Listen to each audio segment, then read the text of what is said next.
नमस्कार। आज हम एक नई फिल्म पर बात करने वाले हैं, गुस्ताख इश्क। इसका टीजर अभी हाल ही में आया है और आते ही मतलब काफी चर्चा हो रही है इसकी। हाँ, मैंने भी देखा। टीजर तो काफी इंट्रीगिंग लग रहा है। बिल्कुल। और हमारे पास जो जानकारी है इसके बारे में, वो सिनेमा एक्सप्रेस के एक ताज़ा लेख से है। उसमें टीजर लॉन्च और फिल्म से जुड़ी जो शुरुआती बातें हैं वो सब बताई गई हैं। अच्छा। तो आज का मकसद यही है कि इस लेख के सहारे हम टीजर को थोड़ा खोल कर देखें, समझें कि भाई फिल्म का मिजाज कैसा लग रहा है, कौन लोग जुड़े हैं इससे, कहानी की क्या झलक मिल रही है। हाँ, चलिए देखते हैं। टीजर से तो बहुत कुछ साफ नहीं होता अक्सर, लेकिन हिंट्स तो मिल ही जाते हैं। वही।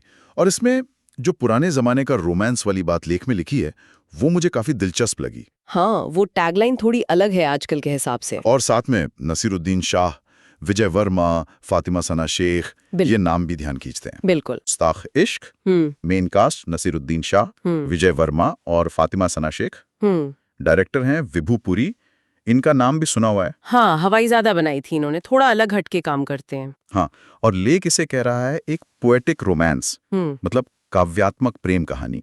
ये शब्द ये अपने आप में बहुत कुछ कहता है ना। बिल्कुल, पोएटिक रोमांस सिर्फ एक जॉनरा का लेबल नहीं लगता मुझे। ये इशारा करता है कि शायद कहानी कहने का ढंग, उसका ट्रीटमेंट, वो ज्यादा अहम होगा। शायद थोड़ा नफासत भरा, ज्यादा इमोशनल। हाँ, मतलब सिर्फ कहानी नहीं बल्कि कैसे कही जा रही है वो भी। एग्जैक्टली। और फिर कास्टिंग देखिए, एक तरफ नसीर साहब का तजुर्बा, लेजेंड है वो तो। बिल्कुल, और उनके साथ विजय वर्मा और फातिमा सना शेख, मतलब आज की पीढ़ी के दो बहुत ही संजीदा एक्टर्स। सही। तो ये जो कॉम्बिनेशन है, यही अपने आप में एक कहानी कह रहा है। ऐसा लगता है कि विभू पुरी किरदारों की गहराई पर काफी फोकस कर रहे होंगे। हाँ, ये कास्टिंग वाकई में उम्मीद जगाती है। अच्छा, अब आते हैं सीधे टीजर पर। लेख में बताया कि ये सिर्फ 47 सेकंड का है, छोटा सा।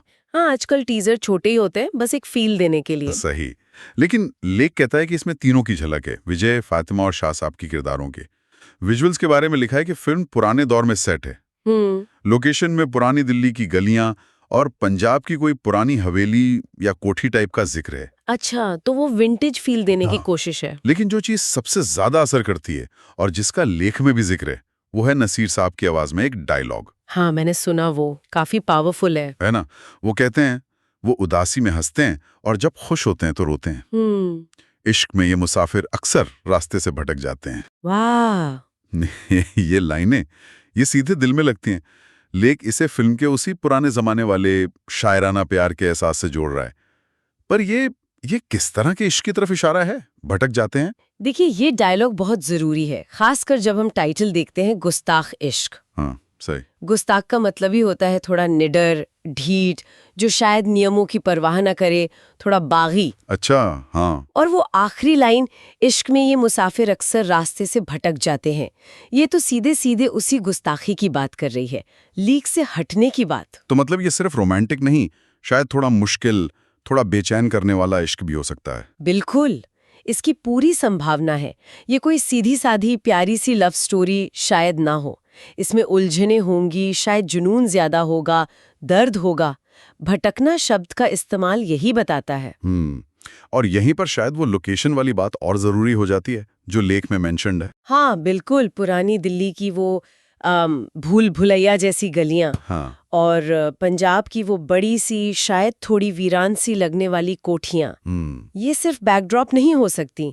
जैसा लेख इशारा कर रहा है, ये जगह शायद किरदारों की दिमागी हालत, उनके रिश्तों की उलझने और उनके भटकने को दिखाती हूँ। एग्जैक्टली, उनका प्रतीक बन सकती हैं। ये माहौल उस पोएटिक फील को और गहरा करता है, उसे एक विजुअल शक्ल देता है। ये सोचना भी इंटरेस्टिंग है कि क्या ये जगहें खुद मतलब एक किरदार की तरह काम करेंगी कहानी में। हाँ, ये मुमकिन है। लेख हमें ये सोचने पर मजबूर तो करता ही है। वाकई, ये गौर करने वाला पहलू है। अच्छा, अब जरा पर्दे के पीछे चलते हैं। लेख में कुछ और बड़े नामों का जिक्र है जो फिल्म के मिजाज को और पक्का करते हैं। कौन? म्यूजिक डायरेक्टर विशाल भारद्वाज और गीतकार गुलजार साहब। अरे वाह, ये तो मतलब कमाल की जोड़ी है ना।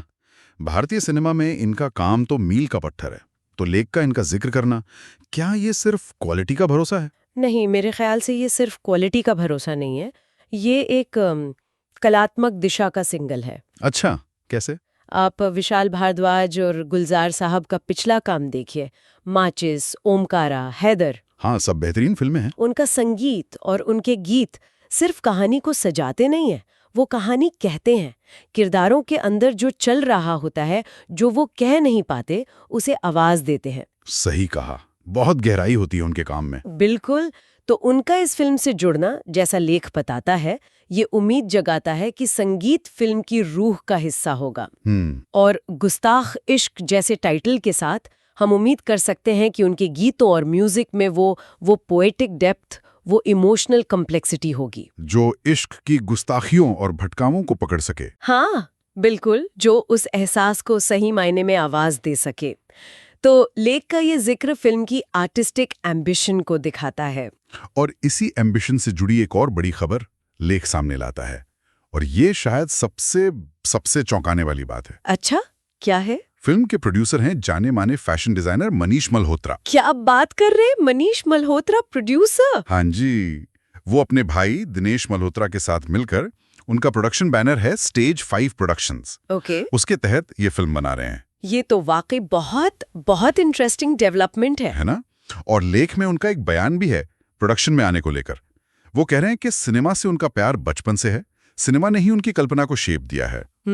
और अब वो प्रोडक्शन के जरिए उसी मीडियम को कुछ वापस देना चाहते हैं जिसने उन्हें इतना कुछ दिया। देखिए, ये बयान काफी ईमानदार लगता है। मतलब सिनेमा के लिए एक जुनून, एक सम्मान दिखता है इसमें। हाँ, लगता तो है। पर ये कदम अपने आप में बहुत अनोखा है। फैशन की दुनिया के इतने बड़े नाम का सीधे फिल्म प्रोडक्शन में आना। और सवाल ये उठता है कि एक डिजाइनर की नजर, उनकी जो रंगों की, टेक्सचर की, विजुअल्स की समझ है, वो फिल्म मेकिंग को, खासकर उसकी विजुअल लैंग्वेज को कैसे इम्पैक्ट करेगी? यही सबसे बड़ा सवाल है। मनीष मल्होत्रा का नाम स्टाइल, ग्लैमर, विजुअल ग्रैंड्योर से जुड़ा है। बिल्कुल। तो क्या हम उम्मीद करें कि फिल्म देखने में बहुत खूबसूरत होगी, एकदम स्टाइलाइज्ड? हो सकता है। मतलब क्या उनके डिजाइन का असर हर फ्रेम में दिखेगा? इसकी पूरी संभावना है। और सोचिए, लेख में जिक्र है पुरानी दिल्ली और पंजाब की कोठियों का। हाँ। ये सेटिंग्स अपने आप में एक कैनवस है। हाँ। अब मनीष मल्होत्रा की जो एस्थेटिक सेंसिबिलिटी है, वो इन लोकेशंस की बारीकियों को, उनके मूड को कैसे पर्दे पर लाएगी, ये देखना वाकई दिलचस्प होगा। क्या पता कॉस्ट्यूम्स के जरिए किरदारों के बारे में कुछ कहा जाए, या सेट डिजाइन में उनकी छाप हो। बिल्कुल, ये हो सकता है कि उनकी विजुअल समझ कहानी कहने में मदद करे, उस पोएटिक रोमांस वाले पहलू को और मजबूत करे, उसे एक अलग ही विजुअल पहचान दे। हाँ, ये पहलू फिल्म को काफी यूनिक बना सकता है। और लेख में एक चीज और साफ की गई है। क्या? कि मनीष मल्होत्रा मीना कुमारी बायोपिक डायरेक्ट नहीं कर रहे हैं। पहले ऐसी खबरें थी। अच्छा, ये क्लैरिफिकेशन भी जरूरी था। मतलब उनका पूरा ध्यान अभी इसी प्रोडक्शन पर है। लगता तो यही है। तो ये दिखाता है कि वो इस नए रोल को लेकर सीरियस है। सिर्फ नाम के प्रोड्यूसर नहीं है।